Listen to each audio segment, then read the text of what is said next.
Inilah Saul, orang yang kupilih menjadi raja. Siapakah aku ya Tuhan, sehingga Engkau memilihku? The Lord has anointed you ruler over His people. Hari ini aku menerima tugas berat ini demi bangsa dan Tuhan.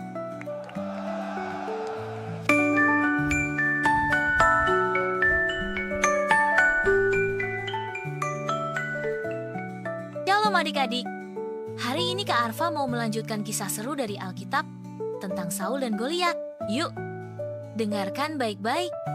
Karena ada banyak hal luar biasa yang bisa kita pelajari dari kisah ini. Di sebuah tanah bernama Israel, ada dua pasukan besar yang sedang berperang. Yang satu adalah pasukan Allah, bangsa Israel. Yang satunya lagi adalah bangsa Filistin yang jahat. Tapi ada satu hal yang membuat pasukan Israel sangat takut. Bukan karena jumlah pasukan Filistin, tapi karena satu orang raksasa bernama Goliat. Goliat sangat besar dan tinggi. Badannya tertutup baju perang besi. Ia membawa tombak yang berat dan pedang besar. Setiap hari, Goliat berdiri dan mengejek pasukan Israel. Siapa yang berani lawan aku? Kalau ada yang menang, kami akan menyerah. Tapi kalau aku menang, kalian semua harus jadi budak kami. Selama 40 hari, Goliat terus datang dan menantang. Tapi tidak ada satupun tentara Israel yang berani melawan. Di desa yang jauh, ada seorang anak muda bernama Daud. Ia bukan tentara. Ia hanya seorang penggembala domba. Tapi Daud percaya kepada Allah dan hatinya sangat berani. Suatu hari, ayahnya menyuruh Daud membawa makanan untuk kakak-kakaknya yang sedang berperang. Saat Daud tiba di perkemahan, ia mendengar tantangan Goliat. Siapa dia? Orang yang menghina tentara Allah yang hidup, kata Daud. Semua orang heran. Kau ini cuma anak kecil, mana bisa lawan raksasa?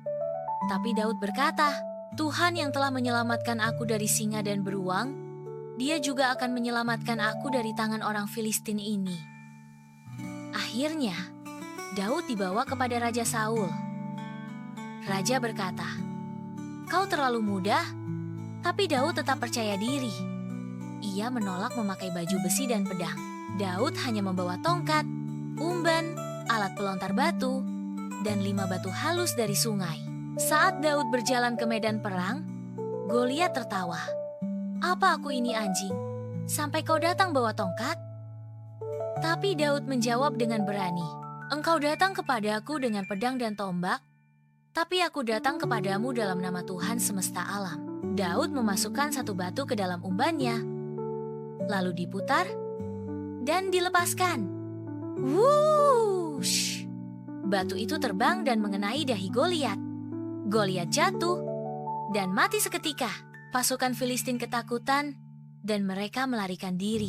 Hari itu, Allah memberi kemenangan besar kepada bangsa Israel, bukan lewat tentara, tapi lewat seorang anak muda yang berani dan percaya kepadanya. Tuhan menyelamatkan bukan dengan pedang atau tombak, sebab Tuhanlah yang menentukan kemenangan. 1 Samuel 17 ayat 47. Nah adik-adik, dari cerita Saul dan Goliat hari ini, kita belajar bahwa tidak ada yang mustahil bagi Tuhan. Walau Daud masih muda dan kecil, tapi karena ia percaya kepada Tuhan, ia bisa mengalahkan raksasa Goliat. Jadi, jangan takut menghadapi masalah ya, karena Tuhan selalu menolong anak-anak yang beriman. Sampai jumpa di cerita Alkitab selanjutnya. Kak Arfa pamit dulu. Tetap semangat dan Tuhan Yesus memberkati kalian semua. Kalau adik-adik suka cerita tadi, jangan lupa ya, tekan tombol like-nya. Dan subscribe agar tidak ketinggalan cerita seru Alkitab lainnya bersama Kak Arfa. Aktifkan juga lonceng notifikasinya supaya bisa langsung nonton kalau ada video baru. Kak Arfa tunggu di cerita selanjutnya ya.